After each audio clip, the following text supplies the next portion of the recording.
Doubt. అవ్వ దగ్గరకు వచ్చిందా సైతాన్? వచ్చిందా రాలేదా? దానికి ఎన్ని తోకలు? తోకలు దానికి ఎన్ని కొమ్ములు దానికి? మరే తీసుకెళ్ళి సైతాన్ కదా పామ, మరి కొమ్ములు ఎక్కడ పోయి? సరే పాము కనబడుతుందా? వేషం మారింది. సైతానికి బైబిల్లో రాసి ఉన్నట్టు ఎక్కడ కూడా దానికి కొమ్ములు లేవు, దానికి ఎర్ర కళ్ళు లేవు, దానికి నల్ల రంగు లేదు, దానికి పెద్ద తోకే లేదు. దేనికి? సైతాన్. ఎట్ట వస్తాడు సైతాన్? అది అక్కడ పాము అవతారంలో వచ్చాడు కదా, పాము రూపంలో వచ్చాడు కదా. ఎవరు? సైతాన్. ఎక్కడికి వచ్చాడు? అవ్వ ఎక్కడుంది అప్పుడు? తోటలో.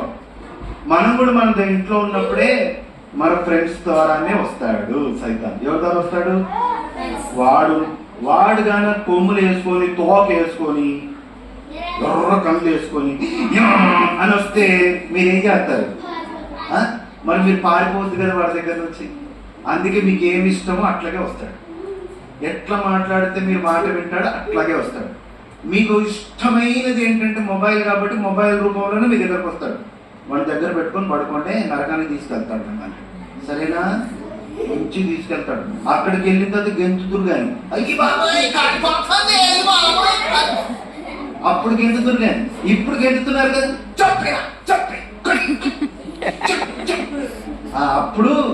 అప్పుడు మీతో ఆడిస్తాడు వాడు. ఆడతారా గేమ్స్? ఏ బాబులు ఆడతారా గేమ్స్? ఆడటమ్మా. సైతాన్ నరకాన్ని తీసుకెళ్ళింది. ఒక పిల్లోడికి హాస్పిటల్కి వెళ్తే తీసుకొచ్చాడు. వాడిని 2 చేతులు పట్టుకొని తీసుకొచ్చాడు. వాడు కొంచెం బాగానే ఉన్నాడు, బొద్దుగా ముద్దుగా, కానీ కళ్ళు కనిపించట్లేదు, వాచిపోయినాయి కళ్ళు. వాడిని తీసుకొస్తే అందరూ అడుగుతారు, ఏమైంది బాబుకి, ఏమైంది బాబుకి? అందరూ అడుగుతారా లేదా? ఆ ముస్లాం వచ్చి ఏంటి నాయనా ఏమైంది అన్నది. వాడు మొబైల్ చూసి కళ్ళు పాడు చేసుకున్నాడు అన్నారు. చూడండి మీరు కూడా, సరేనా? మొబైల్ చూడండి. ఇప్పుడు ఏ ధాన్యం వేసాడు మనకి? పాపం మొబైల్ గేమ్స్ వేస్తాడు. ఇట్లా చూస్తారు కదా ఊరికే.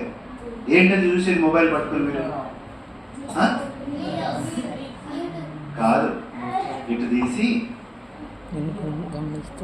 అట్లా అంటారే. ఏంటది? కాదు, మీరు భలే తెలియదాంచాలని చెప్తున్నారా? ఏంటది? 1 నిమిషం వస్తుంది, దాని తర్వాత ఇంకొక నిమిషం వస్తుంది. రీల్స్. కరెక్ట్గా చెప్పారు.